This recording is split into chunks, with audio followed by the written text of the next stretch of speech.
Jack Ryan Season 2. Jack Ryan Season 2 is by far the worst of the Tom Clancy adaptations of Jack Ryan. This is an atrocious piece of bad writing bullshit Hollywood garbage. Jack Ryan Season 2 is a must skip.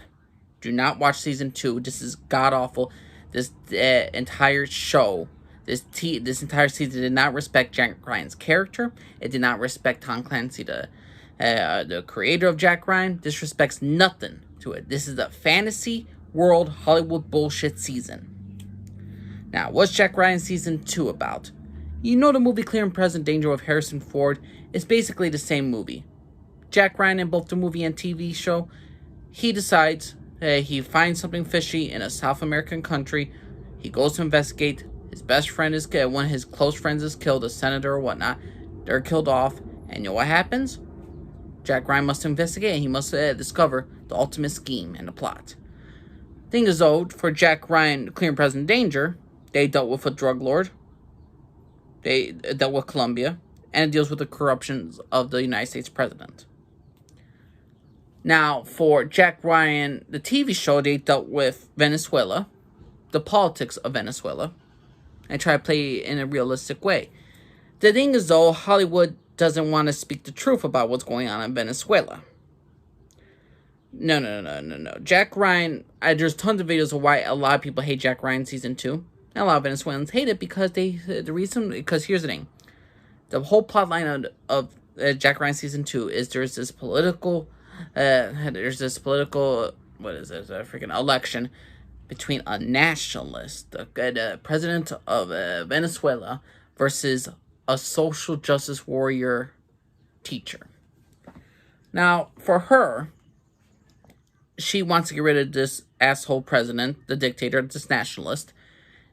And what they have in this storyline is they make it the most over-the-top, stereotypical, evil president alive. And what I mean by over-the-top, not realistic, because here's the thing.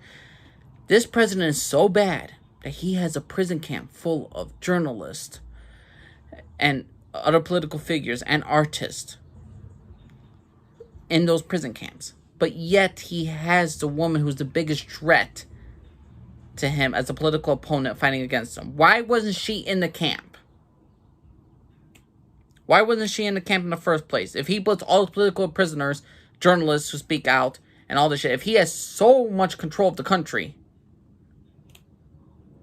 he's not going to arrest her, he's not going to put her in jail for something bullshit like that? Come on. For the love of God, are you kidding me? Okay, well, what about Jack Ryan? What did he do? Well, at the end of the show, Jack Ryan rescues one of his friends in front of Venezuela government palace of the president. He invades the government palace of the president of Venezuela.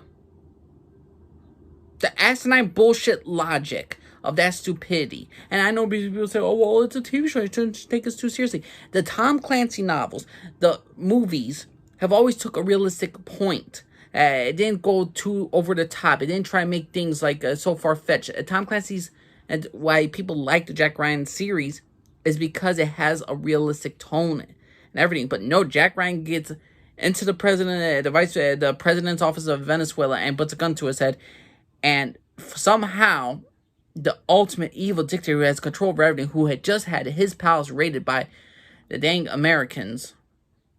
You think the people of Venezuela would, would they still want to vote for the woman?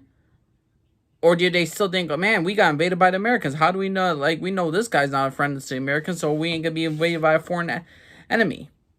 No, the ultimate evil dictator who has so much control of everything, who has a prison camp of all his political figures, he still loses the election at the end. But you know why? Because this is not real. This is not realistic way. This is not supposed to be. This is Hollywood BS garbage trying to make political statements for social justice warriors when you're actually having a political opponent, the nationalist, and you have one of them a social justice warrior, school teacher, then you know you got a problem. You know you got an issue with some political bullshit behind the scenes trying to make up stories where an actual CIA operative is going to invade the presidential palace of Venezuela. Oh yeah, Jack Ryan's doing that. Harrison Ford in Clear and Present Danger, what did he do? Oh, he found out there was a whole bunch of schemings behind the scenes with American politics. He even goes up to the president at the end. He doesn't go to the president, put the gun to his head and all the other stuff because it's not realistic. He says, "I will speak my truth, Mr. President," and all that. That is a realistic take of Jack Ryan. He goes to Colombia to figure out to get some men that were in the army. He's not the action-packed hero. Jack Ryan season 2, he's the action-packed hero. You might as well make him James Bond and not Jack Ryan. I'm sorry, this is just atrocious. I am flabbergasted. I am frustrated with this Hollywood BS stuff. And here's the thing. You know, a lot of people made this topic of the video, like, well, what actually happens in Venezuela? They're saying the reason why there's so much debt is because of nationalism. Now, this is Hollywood's blatant opposite way of why Venezuela's gone to shitter. It's because of socialism. But we can't say that. We can't say that because apparently socialism is on a rise in the U.S. for some odd freaking reason. Even though Venezuela went through so many crappy regimes, I want to say, because socialism does not work. They could have actual Jack Ryan TV show. They're based on reality. They would show if Tom Clancy was in charge, he would want to show the truth. He would actually. The whole point of movies is to speak. The whole point of movies is not only just to political messages, but to open people's eyes about certain things in life, what's going on in the world. But for this, they switched the reason why Venezuela is going down the shitter. It's because of nationalist pride. And their leader to fight the nationalists is the social justice warrior political opponent. And yet it was a socialism. People's made comparisons to the lady who was the good guy. I believe the guy, to the president of Venezuela. They had basically the same speeches, word for word. But they wanted to paint certain people as the good guys and certain people in the bad guys. So like I said, this is Hollywood BS writing. And even if they did, like, you know, the nationalist is the evil dude and all this stuff, even if they did like that, and they did it like that, the problem is, though, I was just flabbergasted by the atrocious piece of bad writing with Jack Ryan being here. He's in London. He's here. He's here. He's here. He's here. He's doing everything. He is literally James Bond. Again, you attack the palace of Venezuela, the presidential palace of Venezuela, and you put a gun to the president of Venezuela's head. Yeah, I'm sorry. This is you think any CIA agent is going to let that happen? You think you know how much the disruption you're going to have with the world, with the economics and all this stuff? How much the United States will be reprimanded for this stuff? You think the world will stand for it? No. But no, we're living in a fantasy world. We're living in this make-believe world. And here's another thing I don't like about Jack Ryan Season 2. Where's Jack Ryan's love interest from Season 1?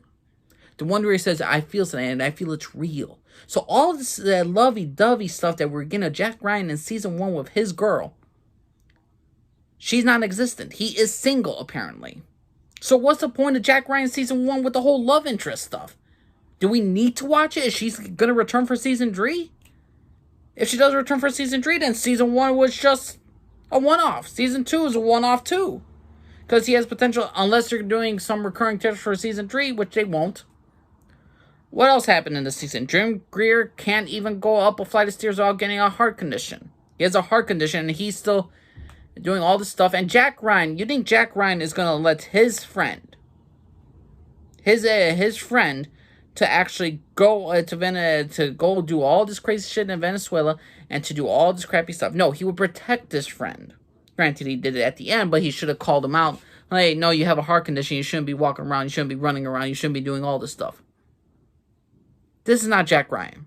This is an atrocious piece of bad writing Hollywood BS that want to put a political message for your all entertainment. They want to brainwash you into believe, oh, yeah, this is actually how the real world is, and we're trying to believe a political message that nationalism is evil, and that social justice warriors and all this stuff. If you believe hard enough, we could do anything. No. This is no. Now, this could work for a Fast and Furious movie, but this level, Jack Ryan series, has this would be better if this was a James Bond, Roger Moore flick. But no. Jack Ryan, the series, was always very serious. There was always a sense of realism. The Jason Bourne franchise is the same way. This is an atrocious piece of bad writing. Season 1 of Jack Ryan, I didn't really care for, but I still found it a good season. I gave it like a solid B, B minus. This season, I want to give it a C plus. And not even a C plus. I want to give it a C minus, a D minus, a D plus. I don't want to give it a passing grade at all. So to me, Jack Ryan Season 2, please let me know what you all think, everyone. Named Jaleese, Alfred, everybody. Bye.